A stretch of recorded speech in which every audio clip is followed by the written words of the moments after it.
There are more than 4,000 aircraft parked here at the Boneyard. Taken together, these planes would make up the second largest air force in the entire world. But most of these planes will never fly again. They're here to serve a different purpose.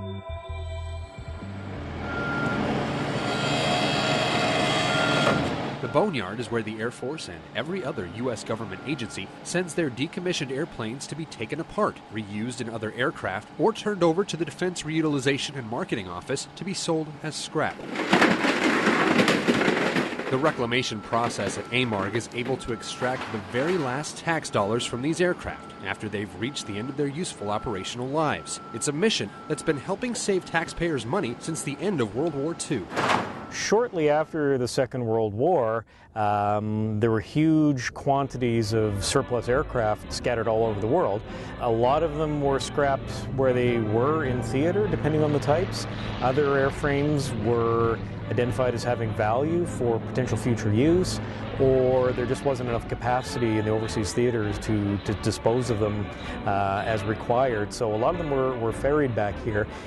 In particular at Arizona, a lot of B-17s, B-24s, and B-25s were all located here. And the 50s was kind of a unique golden age of jet flight and propeller flight. There was an enormous diversity of aircraft being used by the Air Force, some more successfully than others. So a lot of them were rapidly outclassed and made obsolete. So, you know, entire production runs of aircraft were brought here for reclamation, like F-84s, B-36s, whereas others were brought here for storage and regeneration. A lot of B-29s were stored here after World War II, and they were pressed back into service for Korea. So up until the early 60s, AMARC was principally an Air Force facility. The Navy and the Marine Corps maintained their own facility up outside Phoenix at Litchfield Park. But that was closed up, I think, in 1962, and all those assets transferred down here. So since that time, this has been the complete storage facility for government aircraft. So you find NASA aircraft over there, you find Coast Guard aircraft, Border Patrol, Navy, Marine, Reserve units, training units. We have a lot of unique airframes here, a lot of one-of-a-kinds or few-of-a-kinds. Behind us here, there's a B-36 Peacemaker. It's special. It is the last production one ever built by Convair. Came off the assembly line in 1958, flew for 2 years, retired out in Fort Worth. It's one of only 4 existing airframes out of nearly 400 built. One of my personal favorites is the Boeing B-52A Stratofortress. It's the oldest Buff in existence, a serial number 3. Third one off the production line. It was the principal test airframe and carrier mothership for the X-15 program. So nearly all of the early Gemini, Mercury, and Apollo astronauts all dropped off of our B-52A in the X-15 program. The recently deceased Neil Armstrong was a participant of that program and dropped off our airplane. So it's, to my eyes, it's kind of reeking in history. I really love it. As the Air Force has evolved, so has the Boneyard. During the Cold War, America's determination to outpace the Soviet Union in the space race helped fuel an explosion of technological advancement. Almost as quickly as they were introduced, U.S. military aircraft were regularly phased out as newer aircraft flew faster, higher, and farther. The outmoded airplanes were sent here, and the Boneyard's inventory began to swell. With the Vietnam War came a renewed call for even more advanced bombers and fighters. By the time that war started to wind down in 1973, the Boneyard's fleet had reached an all-time high of more than 6,000 aircraft. Today, some 4,000 aircraft still sit in the Boneyard, in various stages of the reclamation process. But the inventory here, much like in today's Air Force, is destined to change.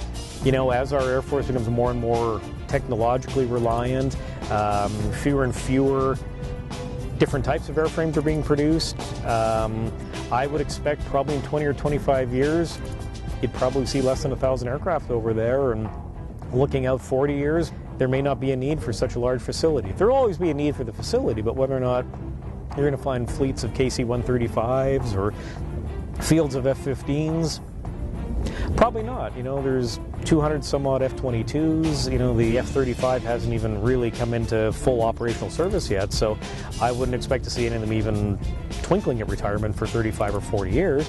but there's probably several hundred of them. So it's not going to be the same vast, diverse fleet that you see now. So, it is kind of the end of a golden age, Over the course of its more than 60-year history here in the American Southwest, AMARG has become something of an aviation enthusiast's mecca. Wherever you go in the world, anybody who kind of is interested in aviation or airplanes at all, if you mention Tucson, their eyes will go, oh, that's where the Boneyards are, right? Yeah, that's where the Boneyards are. And the Boneyards are here for a very good reason. Turns out the desert climate here in Tucson provides an ideal environment for long-term storage of these aircraft, with very little risk of corrosion or other damage from the elements. The ground we're on here is fairly unique. It's a very high calcium soil, very stable. When it's dry as it is now, it's as hard as concrete and very, very, very robust. And with the dry weather conditions here, low relative humidity year-round, very low rainfall, averaging about 6 to 8 inches a year in the region, there's nothing like tornadoes or hurricanes or that type of thing here to potentially destroy assets. So Tucson was identified as an ideal location for an active reclamation facility. And that year-round sunshine also makes this an ideal location for people to come visit and experience Air Force history in person. Normally, when someone wants to get a good look at some military aircraft, they have to do it through binoculars. But here at the Boneyard, you can get up close and personal with everything from fighters, bombers, tankers, lifters, just about everything the Air Force has flown in the last half-century. Our visitors almost universally enjoy the sense of adventure they feel coming out here in the desert to look at airplanes. We don't rope off our airplanes outside. People are free to get up and stick their head in the wheel well, bump their heads on a propeller, trip over a tie-down cable, run from rattlesnakes. It's the authentic desert experience out here. And it's a big part of our charm and our appeal. One of our sort of taglines is, where you can touch history, and we embrace that. So it's not all just about tearing down old aircraft as newer technology makes them obsolete. Preserving Air Force history has become like a secondary mission at the Boneyard. Along with the Pima Air and Space Museum right across the street, AMARG serves as a sort of monument to the accomplishments and innovations of the past, hoping to inspire America's future pilots, aircraft engineers, and astronauts. Our next generation of aerospace innovators, for all you know, could be wandering around here this weekend, getting that whiff of hydraulic fluid. If we can expose and encourage young people to come out and challenge themselves and find a direction through what we do here, however little, I think it's important work. Time and technology march on. The Boneyard will continue in its mission, taking custody of outdated aircraft, salvaging and reusing every part possible. But except for the small handful of aircraft that are preserved for posterity, once a certain model of jet fighter or helicopter or long-range bomber is gone, it's gone forever. A common misconception that a lot of people have with AMARC is that there's still World War II aircraft over there.